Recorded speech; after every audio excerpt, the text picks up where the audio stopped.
I start with the name of God, Bismillah, and I hope to only speak the truth. Hello everyone, welcome back to another audio, and just outside again. It's about 11 a.m. and just sitting outside on my swing. I have in my backyard a nice spot I found for myself. We all need this time where we're doing nothing, taking nothing in, putting nothing out, and just being at peace and just being and enjoying the nature and whatnot. And this is what I'm trying to get more into my day anyway. But I wanted just to talk about something I think is very important, and something that I am growing and learning as myself. I have realized that I learn a lot from people. People teach me a lot, and from their experiences, their stories, and from their knowledge. But to also remain on my path. So it's a delicate thing. And the one thing is that, I believe Islam is the truth, and I believe Islam is perfect. And I believe that it will solve the world's issues. And I hopefully, by God, He allows me to slowly show that through my channel and through my videos, so I can express what I'm trying to say and show evidence. And I'm not just saying that because there's a lot of falsehood and misunderstanding and misconceptions about my religion, and it's my duty to put the truth forward, and not allow those misconceptions to, darken the light. Anyway, basically, in the Quran, in the holy book of Muslims, God says that this world is mere enjoyment and temporary pleasure for a time, and we can clearly see that all of the booming industries, the takeaway industry, the entertainment industry, pornography industry, drugs and alcohol and video games. If you were to have a look at your day and see the majority of your day, this was the case for me. I'm not saying it's the case for you, but maybe it is. You can kind of see that half your day is just spent either consuming content, entertaining yourself in some way, shape, or form, and just constantly sucking in so much content and entertainment, movie after movie, video game after video game, video after video. It's never ending, and they have benefited off this cycle of never-ending seeking of pleasure and entertainment. And this is what God's basically explaining in the Quran, that this is what the world is. And it's just like a flash.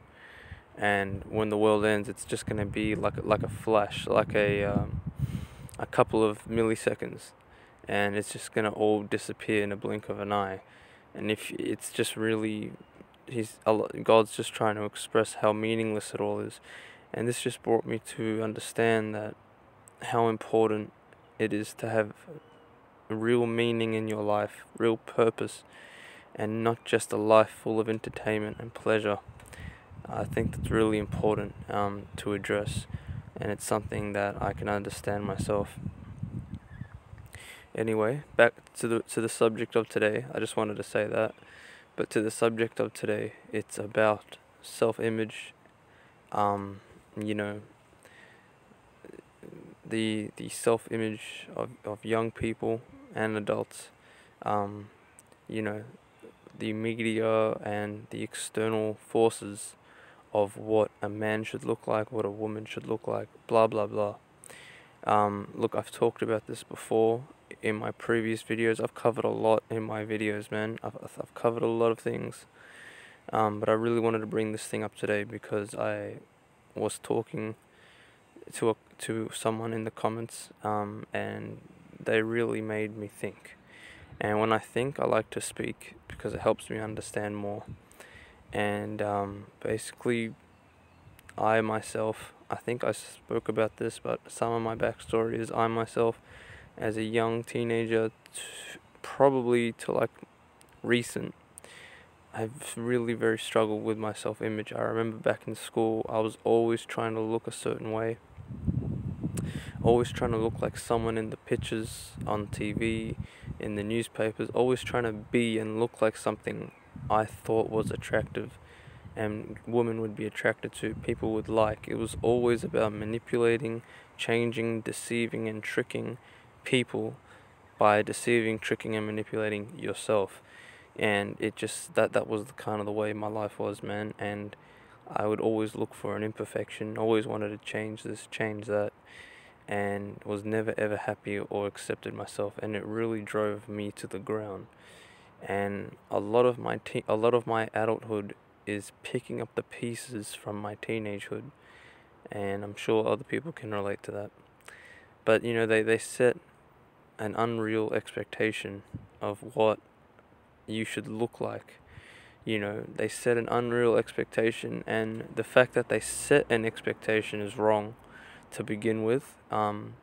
Even though they don't say it, this is how you should look, the way that they express it and the way that they get attention and the way that they get admiration for looking the way they look, we want that attention, admiration. So we end up trying to look like that. And it's just a really sad thing because people, they fall into eating disorders. They fall into very, negative self-image traps and, self-esteem issues, confidence issues. Some people can even go as further as to starve themselves to look a certain way. I know in one situation with people who look up to Angelina Jolie, who's a very attractive woman, but she herself struggled with self-eating disorders and, self-issues with her body, and she expressed that. And it's just a very sad thing. And someone so beautiful on the outside can be so ugly on the inside, the way they think about themselves. And I think that it's very important to address that God created us. In the Quran, God says in the Quran, that He shaped us the way He wanted in the womb, meaning each and every single one of us is unique, and every single one of us looks a certain way. Even two twins who are identical have something separate from one another.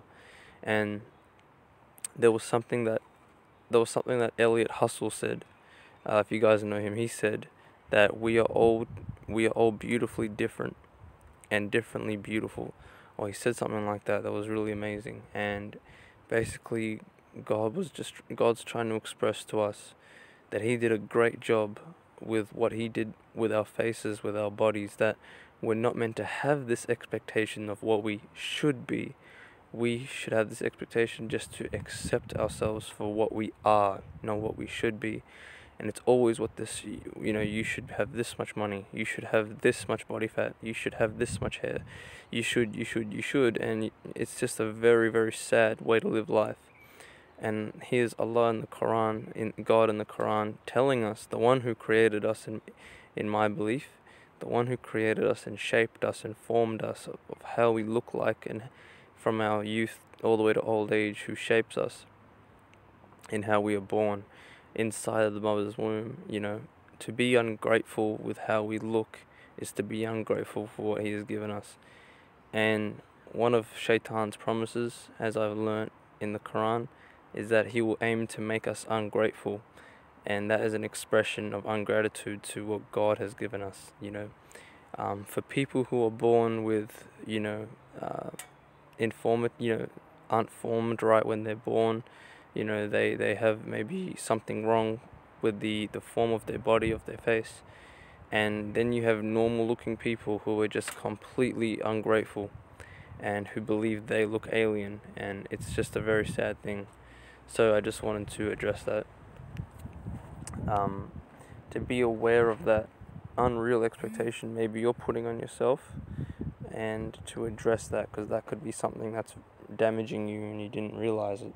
And I just wanted to spread awareness to people in the community of anorexia, of eating disorder, people who are looking up to unreal expectations. And my thing to say is, I have struggled with this myself. I still do time to time. It's something that we have to address. Something I've also realized is that when we don't understand the seriousness of something, we end up really, really being frustrated with the boundaries, with the laws, with the rules that God has set, that our parents have set, that society have set.